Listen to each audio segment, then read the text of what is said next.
에스겔 21장 말씀을 나눌게요. 1절 말씀입니다.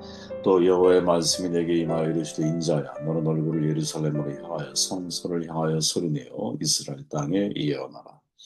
이스라엘 땅에서 이르기를 여호와의 말씀에 내가 너를 대접하여 내 칼을 칼집에서 빼어 의인과 악인을 내게서 끊을지라.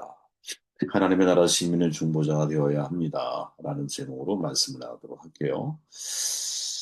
에스겔서 21장을 이해하기 위해서는 맥락상 바로 전 20장 45절부터 시작해야 하는데 본문을 쭉 보면 칼이라고 하는 단어가 반복적으로 나와요. 무려 19회가 사용이 되어지거든요. 본문은 네 달락으로 구분할 수 있는데 첫째는 숲의 불의 비유, 칼의 노래, 바벨론의 느부갓네살의 칼, 또 암몬 족속을 치는 칼 이렇게 구분할 수 있습니다. 첫 번째로 숲의 불이죠. 숲의 불이 붙는 것은 당할 파멸을 상징하는 것으로서 그 방향이 북에서 남으로 향하는 것, 즉 바벨론이 북에서 와서 유다를 칠 것을 이야기해주고 있죠. 푸른 나무가 다 불에 태워진다는 것, 남김없는 파멸을 시사합니다.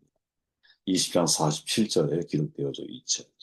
사람들은 에스겔을 비유로 말하는 자라고 비난을 하죠. 하나님의 에스겔에게 비유의 의미를 자세히 설명해 주셨고 에스겔은 그것을 아주 정확하게 전달을 합니다. 저는 바로 이 장면이 우리가 잊지 말아야 할 말씀 사역자들의 모습이라고 보거든요.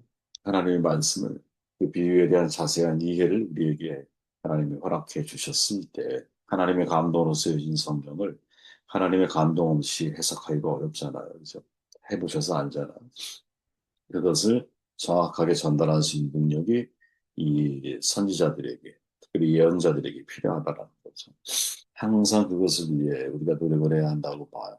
두 번째 칼의 노래로 이어지죠. 8절부터 17절까지의 내용을 보면 에스겔은 칼이여 날카롭고 빛나도다라고 노래를 합니다. 이스라엘의 심판은 하나님의 칼은 날카롭게 날이 갈려져 있다라는 거죠. 날카로운 칼, 특히 이제 그 회를 자를 때 쓰여지는 칼을 보면 무시무시하죠. 조금만 스쳐도 손이 베일 것 같은 그런 느낌이 들어요. 그렇게 묘사하고 있죠. 세 번째 바벨론 느부갓네살 왕의 칼이죠. 에스겔은 자신이 느부갓네살 왕인 것처럼 사람들 앞에서 연기를 해요. 지도를 그려야 당해 하나는 예루살렘을 다른 암몬의 랍바를 향하도록 그림을 그려요. 그리고 느부갓네살이 점을 쳐서 결국 예루살렘을 공격하게 될 것을 보여주죠. 백성들의 입장에서는 이걸 받아들이기가 쉽지가 않아. 왜? 이미 시드기야가 충성을 서약했잖아요. 그러니까 바벨론 침공을 예상하기가 좀 쉽지 않은 거죠. 느부갓네살을 믿고 있었어요. 근데 그 믿음이 헛된 소망에 불과했죠. 시드기야는 왕관을 빼앗길 것이고 하나님은 훗날 그것을 마땅히 얻을 자에게 주실 텐데 그가 누구?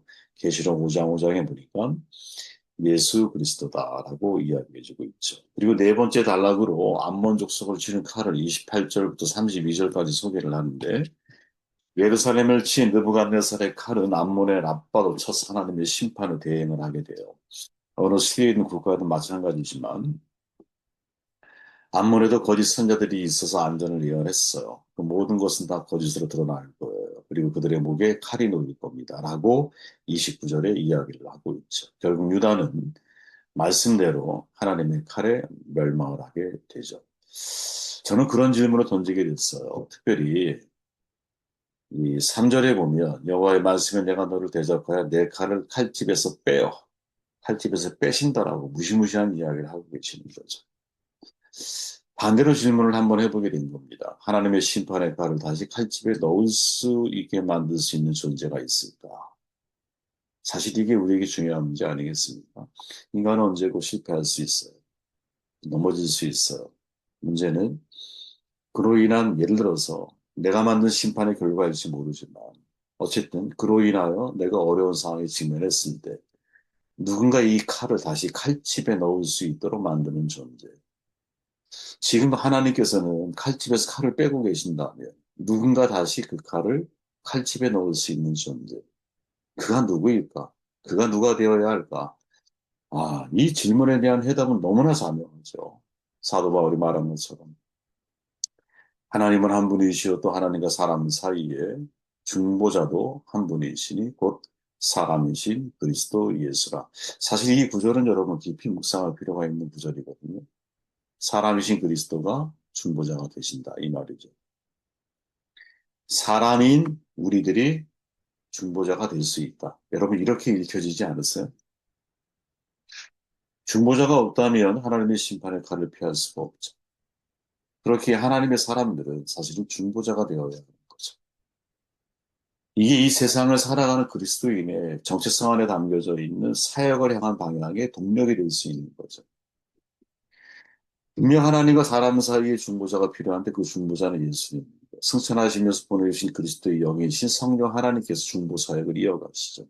그 성령 하나님은 모든 그리스도인 모든 교회와 함께하고 계세요. 그렇기에 모든 교회는 중보적인 사명이 내재되어 있어요. 개혁주의 신학자 스피어가 이런 말을 하죠. 양자의 영, 성령을 가리켜요. 성령을 뜻하기 때문에 엔 호인이 그에 의해 뜻으로 하는 수단으로 이해되어져야 한다. 그리스도인이 아바라 부를 때 그것은 그들 속에서 성령이 역사하신 결과입니다. 그러니까 우리가 하나님을 아빠라고 부를 수 있는 중요한 이유는 성령 하나님이 내 안에 계시기 때문이다. 헤르만 리델보스도 비슷한 말을 하죠. 아바 아버지라 부르시는 분은 성령이시며 신자들과 함께 그리고 신자들 속에서 하나님께 부르짖고 또 그들에게 부르짖으라고 가르치시는 이가 바로 그분이시다. 성전은 형령을 여러분 양자의 영이라고 표현하잖아요. 그분이 우리를 양자로 택했기 때문이다라고 이해하면 큰 오해죠. 양자의 영이라고 하는 것은. 하나님의 자녀들에게 아들로서 사랑과 하나님을 아버지로 부를 수 있는 자신감을 줍니다. 그 아들로서의 사랑을 내가 경험하고 하나님을 아버지라고 부를 수 있는 자신감을 우리에게 주고 또한 하나님의 자녀의 특권과 권리를 행사할 수 있게 하시는 분이 바로 성령입니다. 모레이가 한 말이에요. 성령에 대한 굉장히 깊이 있는 신학적인 내용을 제시한 분이시잖아요. 이해되시죠, 여러분? 내가 하나님을 아버지라 부를 수 있는 자신감. 이건 인간에게 나오는 게 아니라는 거죠. 내 안에 성령 하나님께서. 그리고 자녀로서의 특권과 권리를 행사할 수 있게 만드시는 분이 누구? 그분이 바로 성령 하나님입니다. 그 성령께서 우리를 위해 중보하십니다. 바울이 로마서 8장에서 또는 갈라디아 4장 6절에서 성령의 역할을 강조하잖아요. 그리고 주목할 것은 로마서 8장 26절 이하에 보면 우리 안에서 탄식함으로 기도하시는 성령의 중보 사역을 소개해주고 있죠. 아주 명백한 거예요. 내용이 이렇습니다.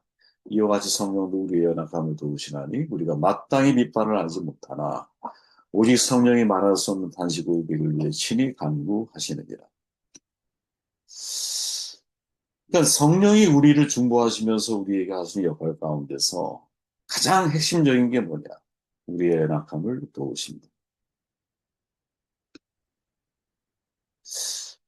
이게 저와 여러분들에게 오늘의 가장 큰 힘이 되시기를 정말 바랍니다. 연약하죠. 우리는 연약해요. 우리의 생각, 우리의 의지, 또 우리의 미래에 대한 어떤 용기, 이 모든 것들을 돌아보면 한순간에 무너질 수 있는 연약, 미래를 예측할 수 없는 한계많은 인생, 그로 인해 불안에 떨 수밖에 없는 염려와 근심의 사람들, 그게 바로 우리들이죠. 우리를 위해서 성령이 말할 수 없는 탄식으로 간구하신다. 여러분, 우리가 사실은 말할 수 없는 탄식으로 누군가를 위해 중보를 해본 적이 과연 얼마나 될까? 부모가 자식을 위해서 정말 이 하나님의 마음, 말할 수 없는 탄식함, 그들의 연약함을 아, 내가 돕기 위해서 내가 얼마나 정말 성령의 탄식으로 우리가 기도를 해보았어요. 이렇게 말하는 저는 너무나 잘하니까 말하는, 착각하지 마세요. 그건 전혀 아닙니다. 어, 저도 잘 못해요. 그런데 그런 마음을 간구하죠. 하나님, 제가 성령의 말하신 탄식하심으로 우리를 위해 간구하듯이 저 역시 제가 기도해야 가까이에 있는 우리의 가족, 조금 더 나아가 또 하나의 교회 공동체에 하나님의 가족, 더 나아가 하나님의 저에게 하라고 주신 일 속에 내게 주신 사람들을 위한 어, 진짜 또 하나의 가족들이죠. 그분들 그리고 세상을 향해서 말할 수 없는 탄식으로 내가 하나님께 나아가고 연약함을 돕는다. 수난티란 바네타이라고 하는 단어인데 몇 번 사용되어지지 않아. 딱 두 번. 그 뜻이 뭐냐? 누구에게 가담하다, 돕다, 다른 사람과 손을 잡다 이런 뜻을 가지고 있어. 신약에 딱 두 번 나와요. 누가복음 10장 40절에 마르다가 마리아의 도움을 바라는 장면이 나오냐. 둘은 자매야.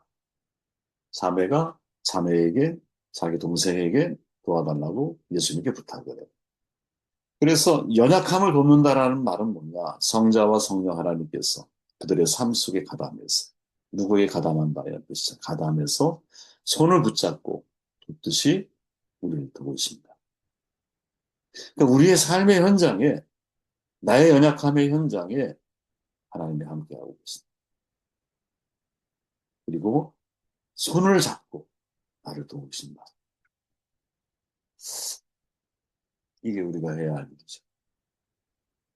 여기에서 중요한 건 뭐냐? 현장성이라는 게 있다. 현장성. 실제로 그 사람의 연약한 자리에 내가 들어가. 이제 밖에서 그냥 헤엄쳐 나와! 이렇게 말하는 게 아니라 물에 빠진 사람을 보면 내가 딸빙에서 일단 들어가야 되는 거야. 들어가서 그 현장에서 그의 손을 잡고 함께 나아가시는 거야. 이게 예수님이 또는 성령 하나님께서 우리에게 보이시는 중보자로서의 사명이라는 거죠. 저는 저를 많이 뭐랄까요? 아주 도전하고 있는 말씀이라고 생각합니다. 물론 여러분도 마찬가지죠. 이게 그런 거죠. 내가 누군가를 도우려고 할 때, 피스메이커, 화평의 사람이 되려고 할 때, 평화를 만들어 가려고 할 때, 또는 모퉁이 돌, 모퉁이 돌로서 서로를 연결하려고 할 때, 그때 과연 나는 그 현장에 가담해서, 이제 그들의 현장 속에 들어가서, 그 속에서 손을 잡고, 그 속에서 화해를 이루고, 그 속에서 그 영혼이 연약함을 그 사람을 변호하기 위해서 내가 노력을 그 속에서 그 영혼을 일으켜 세우려고 내가 노력을 했었는 스스로 자문하게 되고 이것을 어, 뭐랄까요 미래에 대한 마음을 다시 한번 세워나가는 현장형 사역자가 되어야 돼.